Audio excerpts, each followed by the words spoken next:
ಕಲಬುರಗಿ ಜಿಲ್ಲೆಯ ಚಿಂಚೋಳಿ ತಾಲೂಕಿನ ಸುಲೆಪೇಟೆ ಗ್ರಾಮದಲ್ಲಿ ಎತ್ತಿನ ಬಜಾರ್ ಸುಲೆಪೇಟೆ ಗ್ರಾಮದ ತೇರ್ ಮೈದಾನದಲ್ಲಿ ಮೊದಲು ಚಾಲ್ತಿಯಲ್ಲಿತ್ತು. ಅನೇಕ ಕಾರಣಗಳಿಂದ ಈ ತೇರ್ ಮೈದಾನದಲ್ಲಿರತಕ್ಕಂತಹ ಎತ್ತಿನ ಏನು ಬಜಾರ್ ಇದೆ ಅದು ಬಂದ್ ಮಾಡಲಾಗಿತ್ತು. ಈಗ ಮತ್ತೆ ಮರುಪ್ರಾರಂಭ ಮಾಡಲಾಗಿದೆ. ಎತ್ತಿನ ಬಜಾರ್ನಲ್ಲಿ ಸುತ್ತಮುತ್ತಲಿನ ಸುಮಾರು 40ರಿಂದ 50 ಹಳ್ಳಿಯ ರೈತರು ತಮ್ಮ ಎತ್ತುಗಳನ್ನು ಹೊಡೆದುಕೊಂಡು ಬೇಸಾಯ ಮಾಡಲು ಗ್ರಾಮಕ್ಕೆ ಬರುತ್ತಾರೆ.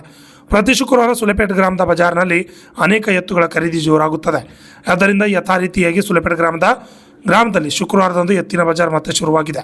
ಆದ್ದರಿಂದ ಎಲ್ಲ ರೈತರು ಇದನ್ನು ಸದುಪಯೋಗ ಪಡೆದುಕೊಳ್ಳಬೇಕೆಂದು ಮಹೇಶ್ ಹಿರೇನ್ ತಿಳಿಸಿದ್ದಾರೆ. ಈ ಸಂದರ್ಭದಲ್ಲಿ ರಮೇಶ್ ದೇಸಾಯಿ, ಮಹೇಶ್ ಶೆಲ್ಲಿ, ಶೇಖರ್ ಬಗಲಿ, ರಾಜಶೇಖರ್ ಕುಂಬಾರ್, ರಮೇಶ್ ಕುಂಬಾರ್, ಸಿದ್ದಪ್ಪ ಚಿಂತಪಳ್ಳಿ, ದಶರಥ್ ಮಂಕಾಲ್, ಬಸವರಾಜ್ ನಿಡಗುಂದಿ ಸೇರಿದಂತೆ ಅನೇಕ ರೈತರು ಹಾಜರಿದ್ದರು. ಲಿಂಗರಾಜ ಸ್ವಾಮಿ, RJ32 ಕನ್ನಡ ನ್ಯೂಸ್.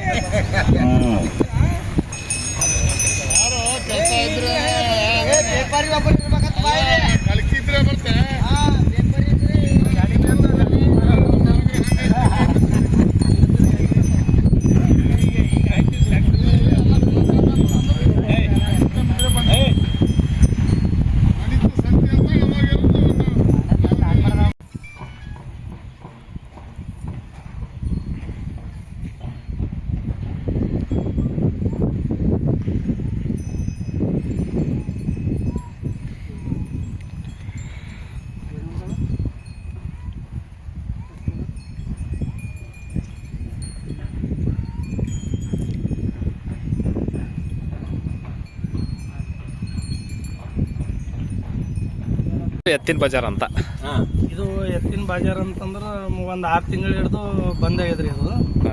ಮತ್ತು ಯಥಾ ರೀತಿ ವರ್ಷ ಹೆಂಗೆ ಸ್ಟಾರ್ಟ್ ಆಗ್ತಿತ್ತಲ್ಲ ಅದೇ ರೀತಿಯಾಗಿ ದೀಪಾವಳಿ ನಿಂತು ಮತ್ತೆ ಸ್ಟಾರ್ಟ್ ಆಗ್ಯದ ಇದು.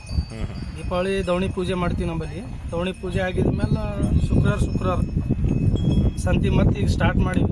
ಯಥಾ ರೀತಿ ಎಲ್ಲರೂ ಏನು ಸುತ್ತಮುತ್ತ ಹಳ್ಳಿ ಜನರು ಎಲ್ಲರೂ ಬರ್ಬೇಕಂತ ಕೇಳಿಸಿದ್ರು. ಈಗ ಸುತ್ತಮುತ್ತ ಹಳ್ಳಿದಾಗ ಇದು ಒಂದೇ ಅದ ಮತ್ತು ಬೇರೆ ಬೇರೆ ಕಡೆ ಇಲ್ಲ, ಸುತ್ತಮುತ್ತ ಹಳ್ಳಿ ಅಂತಂದ್ರೆ ಇದು ಒಂದೇ ಅದ. ಸುಮ್ಮ ಅಂದಾಜು ಎಷ್ಟು ಹಳ್ಳಿ ಜನ ರೈತರು ಎತ್ತುಗಳು ತೊಗೊಂಡು ಬರ್ತಾರೆ? ಒಂದು 40-50 ಹಳ್ಳಿ ಜನರು ಎಲ್ಲರೂ ಇಲ್ಲಿಗೆ ಬರ್ತಾರೆ. ಶುಕ್ರವಾರ ಇಲ್ಲೇ ಸಂತಿ ಇದು ಮಾಡ್ತಿದ್ರು. ನಾವು ಏನು ವರ್ಷ ಹೆಂಗೆ ಮಾಡ್ತಿದ್ದೀವಿ ದೋಣಿ ಪೂಜೆ, ಅದೇ ಥರ ಈ ವರ್ಷ ದೋಣಿ ಪೂಜೆ ಮಾಡಿದ್ವಿ. ಈಗ 6 ತಿಂಗಳು ಮುಂಚೆ ಏನು ಎತ್ತಿನ ಬಜಾರ್ ನಡೀತಾ ಇತ್ತು, ಈ ಥರ ಎತ್ತುಗಳು ಇಂತಿಷ್ಟು ಮಾರ್ತಾವಂತಗಿನ ನಿಮಗೆ ಏನಾರ ಅಂದಾಜ ಏನಾರ ಇರ್ಬೋದಾ? ಇಲ್ಲ, ಮಾರ್ತೀವಿ. ಈಗ ಮಳೆ ಹತ್ತಿದ ಸಲುವಾಗಿ ಯಾರು ರೈತರೇನು ಬಂದಿಲ್ಲ. ಈಗ ಮತ್ತೆ ಈಗ 1-2 ಸಂತಿ ನಿಂತು ಈಗ ಮತ್ತೆ ಚಾಲು ಆಗ್ಯದ ಇಲ್ಲಿ ನಮ್ಮಲ್ಲಿ. ಈಗ ಹೊಂಟವ ಎಲ್ಲ ಎತ್ತುಗಳು ಹೊಂಟವ.